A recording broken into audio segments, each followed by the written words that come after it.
Portugal é um país com uma antiga e muito intensa ligação ao mar. Basta olhar para o território continental e insular de Portugal para compreender que o mar não pode deixar de ser entendido como um desígnio nacional para todos os portugueses. O mar é um elemento essencial para a compreensão da nossa história, de quem somos e como poderemos vir a ser nos tempos vindouros enquanto comunidade. Nada representa melhor a tenacidade e a capacidade de empreender dos portugueses do que a época em que as caravelas partiam de Sagres e chegavam a destinos distantes e antes desconhecidos. Nesse tempo heroico, de esforço desmedido, os portugueses foram os pioneiros da globalização, ao darem novos mundos ao mundo e ao propiciarem os primeiros contactos entre povos e culturas tão diversas. Foi um tempo de glória e de muito sofrimento. Fernando Pessoa, no poema Mar Português da Mensagem, sintetiza bem essa dualidade ao proclamar: ó mar salgado, quanto do teu sal são lágrimas de Portugal. Mas a relação de Portugal com o mar não se esgota numa época histórica nem numa atividade específica. Atualmente, adotando uma abordagem mais ampla, o mar faz parte do cotidiano dos portugueses por razões tão diversas como a extensão da plataforma continental, além das 200 milhas marítimas, ou das ondas gigantes que podem ser surfadas na Nazaré. O presente conjunto de 6 vídeos, com uma duração total de cerca de 60 minutos, pretende apresentar um panorama sobre as regras jurídicas que regulam a atuação dos Estados e dos seus nacionais no mar. Consiste numa síntese de alguma das matérias mais importantes desta área jurídica. Procura transmitir uma visão compreensiva dos diversos aspectos em que se desdobra a regulamentação do espaço marítimo. Visa fazer essa apresentação de uma forma cientificamente rigorosa e compreensível para todos aqueles que os venham a ver e a escutar. Ao constituírem o enquadramento jurídico de um desígnio nacional, parte do pressuposto de que o conhecimento destas matérias não pode ficar circunscrito aos académicos e deve passar a integrar os instrumentos de que os cidadãos dispõem para exercer plenamente a cidadania. O direito aplicável ao mar é uma mescla de regras de direito internacional e de regras provenientes dos direitos internos dos Estados. Nos vídeos que constituem este panorama, vamos concentrar a nossa atenção fundamentalmente no direito internacional do mar, fazendo apenas uma breve referência ao direito português. A razão que o justifica é tratar-se de um domínio da ciência jurídica cuja simplicidade é aparente e enganadora, principalmente numa época em que os assuntos relacionados com os mares e os oceanos passaram a ter uma difusão mediática muito significativa. Os 6 vídeos são sucessivamente dedicados aos seguintes temas: História do Direito Internacional do Mar, Convenção das Nações Unidas sobre o Direito do Mar, Espaços Marítimos, Regime Jurídico das Atividades desenvolvidas nos Espaços Marítimos, Resolução de Conflitos no Espaço Marítimo e Portugal e o Direito Internacional do Mar. Estas apresentações breves e não detalhadas das regras que se aplicam aos oceanos procuram dar respostas entendíveis a perguntas muito diversas e a temas com uma complexidade muito diferenciada.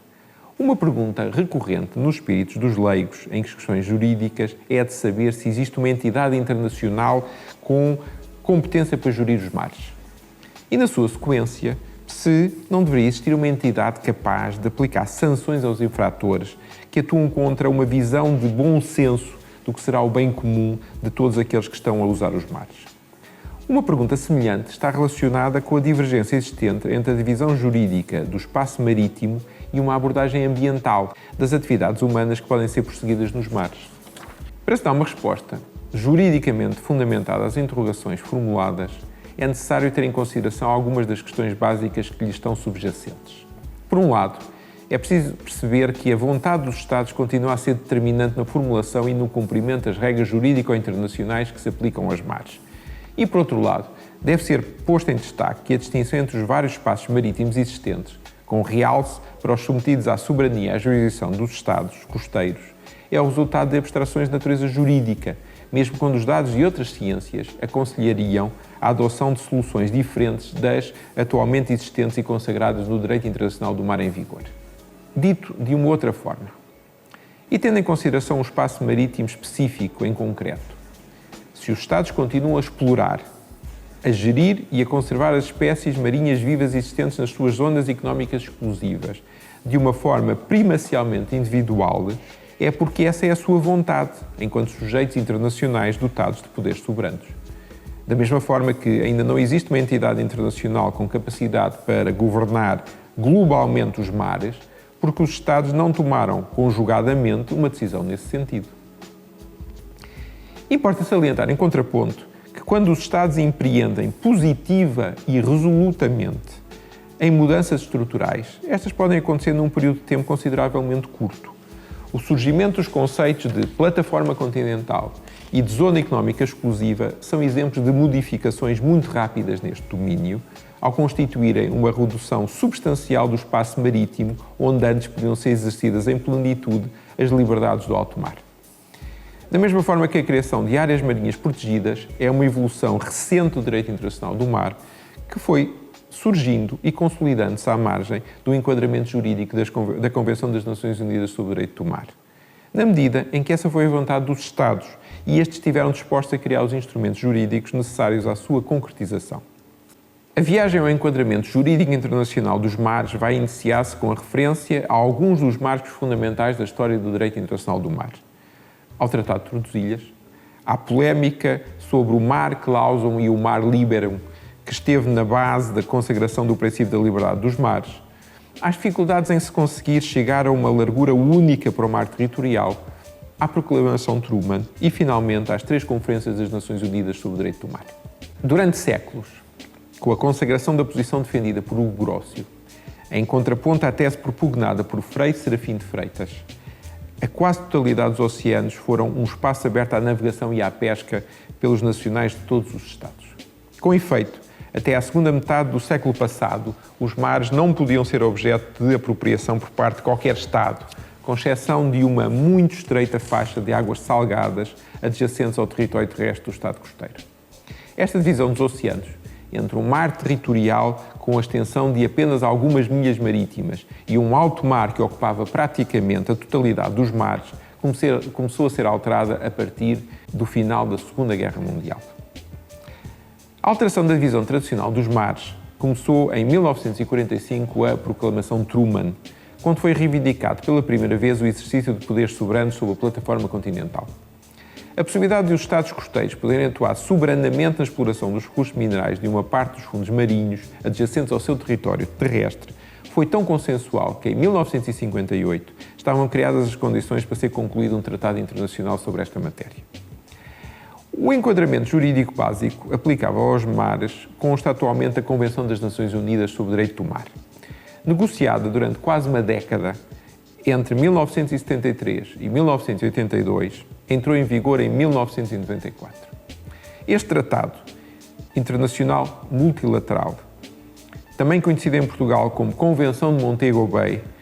por ser o local onde se concluíram as negociações e o seu articulado foi objeto de assinatura, tem atualmente 166 partes, incluindo a União Europeia. Congrega a quase totalidade dos Estados com interesse e relevância nos assuntos marítimos, com a notável exceção dos Estados Unidos da América, que ainda assim estão obrigados a respeitar todas as normas da Convenção que têm a natureza de costume internacional. Num muito extenso articulado da Convenção das Nações Unidas sobre o Direito do Mar, com 320 artigos, a que ainda se devem adicionar os artigos que integram os seus 9 anexos,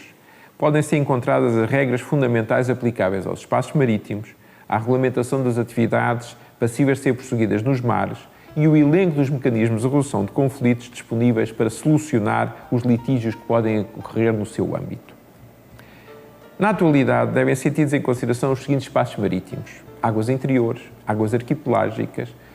mar territorial, zona contígua, zona económica exclusiva, plataforma continental, alto mar e área.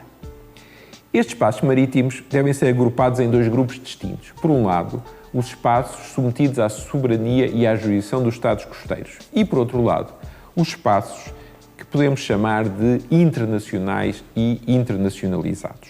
A extensão que estas zonas marítimas podem alcançar é feita através da utilização de uma unidade de medida específica, a milha náutica ou milha marítima, correspondente a 1852 metros. No primeiro grupo, o dos espaços submetidos à soberania e à jurisdição dos Estados costeiros, devem ser integrados as águas interiores, as águas arquipelágicas, o mar territorial, a zona contígua, a zona económica exclusiva e a plataforma continental.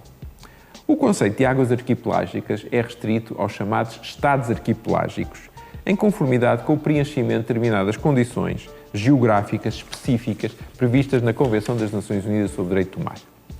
A plataforma continental até às 200 milhas marítimas, correspondente ao espaço submerso adjacente ao território terrestre, é inerente ao estatuto de Estado costeiro independentemente de qualquer reivindicação ou do seu aproveitamento efetivo. Em contraponto, os Estados costeiros têm a opção de reivindicarem os restantes espaços marítimos, na medida em que isso corresponde aos seus interesses. Nestes termos, por exemplo, os Estados ribeirinhos têm-se abstido de avançar com a reivindicação de zonas económicas exclusivas no mar Mediterrâneo, tendo em consideração as suas características particulares de mar fechado. Em termos gerais, de acordo com as regras previstas na Convenção de Montego Bay, os espaços marítimos podem alcançar as seguintes distâncias máximas: o mar territorial, 12 milhas marítimas, a zona contígua, 24 milhas marítimas, a zona económica exclusiva e a plataforma continental, 200 milhas marítimas. Em determinadas condições, correspondentes às características específicas dos fundos marinhos, os Estados podem alargar as suas plataformas continentais a espaços que podem alcançar as 350 milhas ou as 100 milhas marítimas, além da profundidade dos 2.500 metros.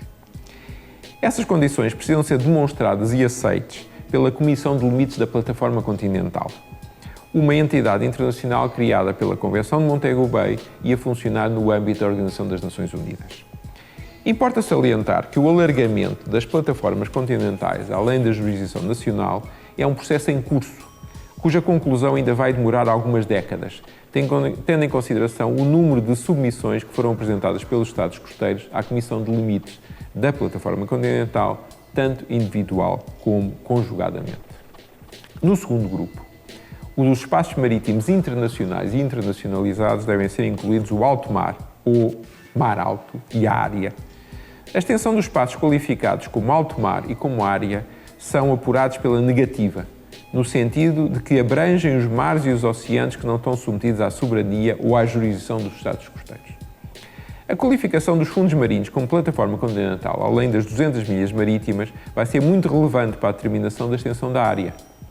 Sendo um conceito inovador, criado para proceder à internacionalização do aproveitamento dos recursos minerais dos fundos marinhos, a extensão da área é apurada pela negativa,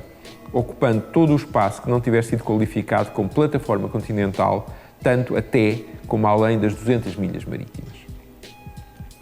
Neste ponto do nosso percurso, tendo em consideração as atividades que podem ser prosseguidas nos mares pelos Estados e pelos seus nacionais, é muito importante sublinhar que os poderes atribuídos aos Estados costeiros nos espaços marítimos não são equivalentes àqueles que estes gozam no território terrestre. Assim, em sentido estrito, os espaços marítimos não são uma parte do território do Estado. O território terrestre do Estado é um espaço de exclusão, na medida em que o exercício de soberania por parte de um Estado em relação ao seu território é caracterizado pela exclusividade. Nos espaços marítimos, em termos opostos, existe a possibilidade de serem prosseguidas simultaneamente atividades por sujeitos de nacionalidades diferentes. Nestes termos, o essencial neste domínio é perceber quais são os poderes que foram atribuídos aos Estados costeiros e, no seu reverso, quais são os poderes reconhecidos aos terceiros Estados e aos seus nacionais em relação a cada um dos espaços marítimos em questão. Daqui decorre que um espaço marítimo está sujeito à soberania ou à jurisdição de um Estado costeiro não impede que outros Estados e os seus nacionais possam simultaneamente prosseguir atividades neles, em conformidade com as regras jurídico-internacionais que se aplicam em cada um desses espaços. Nos oceanos, podem ser desenvolvidas atividades de natureza muito diferenciada. Se focarmos a nossa atenção nas atividades de natureza económica, devem ser postas em destaque a navegação, a pesca, a exploração offshore de petróleo e de gás natural e a colocação de cabos utilizados nas redes submarinas de telecomunicações. O caso da navegação é particularmente ilustrativo da forma como os poderes dos Estados costeiros devem ser conciliados com os poderes de terceiros Estados. Assim, por exemplo, nas zonas económicas exclusivas, os navios com a nacionalidade de 6 Estados podem navegar livremente, desde que não se dediquem à pesca, tendo em consideração que a exploração, o aproveitamento, a conservação e a gestão dos recursos marinhos vivos fazem parte dos direitos de soberania dos Estados costeiros. Da mesma forma que o exercício da navegação, enquanto tal, é identicamente permitido no âmbito dos mares territoriais, ao abrigo do denominado direito de passagem defensiva, mesmo sabendo que os direitos dos Estados costeiros nesse espaço marítimo são muito próximos da soberania de que os Estados costeiros gozam no seu território terrestre. Uma pergunta que desponta normalmente no espírito daqueles que estão menos habituados a lidar com a resolução de conflitos entre Estados é a de saber como podem ser solucionados os litígios que ocorrem nos oceanos. Importa salientar que a interrogação é legítima e decorre normalmente a constatação da inexistência de uma entidade internacional encarregada de fazer a gestão dos espaços marítimos e a utilização dos tribunais internacionais não ser obrigatória. A resposta a esta questão implica que se ponham em destaque 3 aspectos distintos. Antes de mais, que os Estados, enquanto entidades soberanas colocadas numa posição de igualdade, preferem normalmente resolver os seus litígios diretamente através de negociações conduzidas em relativo sigilo. Por outro lado, que a comunidade internacional dos Estados é descentralizada e a utilização dos tribunais internacionais implica a prévia aceitação do seu poder decidir de forma obrigatória. E, finalmente, que quando os Estados pretendem resolver os seus litígios com a intervenção de terceiros, existem muitos mecanismos a que podem recorrer em conformidade com a percepção da forma como prosseguem mais adequadamente os seus interesses. Em conformidade, um número significativo de litígios relativos a fronteiras marítimas têm vindo a ser apreciados pelo Tribunal Internacional de Justiça. Da mesma forma que algumas controvérsias relacionadas com o apresamento e a libertação de navios e das suas tripulações têm sido objeto de decisão do Tribunal Internacional de Direito do Mar. Deve ser salientado que o Tribunal Internacional de Direito do Mar, com sede em Hamburgo, na Alemanha, foi criado pela Convenção das Nações Unidas sobre o Direito do Mar e começou a funcionar em 1996. Em conformidade com a liberdade de escolha que é reconhecida aos Estados neste domínio, embora seja um tribunal especializado em matérias relacionadas com o mar, a sua utilização tem sido relativamente escassa e, no final de quase 2 décadas, a sua atividade não ultrapassou as 2 dezenas de casos. Como pode ser agora entendido de uma forma mais clara, a posição de Portugal em relação ao mar não pode ser apreciada isoladamente do enquadramento jurídico internacional em vigor neste domínio. Como sucede em qualquer outra área da atividade humana, as regras jurídicas aplicáveis ao mar pretendem criar um mínimo de segurança nas relações entre as diversas pessoas, sejam físicas, sejam jurídicas. Por um lado, visam fornecer aos Estados e aos seus nacionais uma orientação sobre os comportamentos que lhes são autorizados e as atuações que não devem ser prosseguidas. Ao mesmo tempo que, por outro lado, permitem ter uma expectativa legítima sobre quais são os comportamentos que podem ser esperados dos outros Estados e dos seus nacionais. Dito de outra forma, as regras jurídicas aplicáveis ao mar visam fornecer um quadro no âmbito do qual cada um dos sujeitos sabe o que pode fazer e aquilo que pode esperar de todos os outros. Em conformidade, quando estes padrões de conduta não estejam a ser respeitados, estaremos em presença de um potencial conflito e da necessidade de ser encontrada uma forma de este vir a ser ultrapassado. Nestes termos, é facilmente compreensível quando a lei portuguesa reivindica um mar territorial com 12 milhas marítimas, uma zona contígua com 24 milhas marítimas e uma zona económica exclusiva com 200 milhas marítimas, o tenha de fazer em conformidade com o direito internacional do mar em vigor. Da mesma forma que, quando coletivamente estamos envolvidos num processo de extensão da plataforma continental além das 200 milhas marítimas, a vontade de exercer poderes soberanos relativamente ao aproveitamento dos recursos naturais dos fundos marinhos esteja condicionada à apreciação que venha a ser feita da submissão portuguesa pela Comissão de Limites da Plataforma Continental. Essa é a razão pela qual a apreciação da atuação de Portugal e dos portugueses nos mares, mesmo quando se esteja a dar no âmbito dos espaços marítimos submetidos à sua soberania e jurisdição, não se pode bastar nas regras que são emitidas sobre a matéria pelos órgãos que exercem o poder político internamente, mesmo quando se trata da concretização de prerrogativas da soberania de um Estado. Como tínhamos avançado no início desta viagem exploratória, os 6 vídeos que desenvolvem esta introdução são apenas uma breve incursão à regulamentação jurídica aplicável aos mares. Nestes termos, procuram dar uma resposta o mais clara possível a algumas das perguntas básicas que são frequentemente formuladas sobre a atuação nos oceanos e, simultaneamente, ajudar a entender que as soluções jurídicas fornecidas pelo direito internacional do mar para enquadrar a atuação humana nos mares e nos oceanos têm particularidades que só podem ser entendidas no âmbito da lógica específica do direito internacional. Estando todos devidamente alertados para as surpresas com que podem vir a ser confrontados no âmbito do percurso seguinte, é agora a ocasião de vos convidar a verem e ouvirem aquilo que constitui uma breve introdução às regras jurídicas do direito internacional que se aplicam aos mares e aos oceanos. Votos de uma excelente viagem.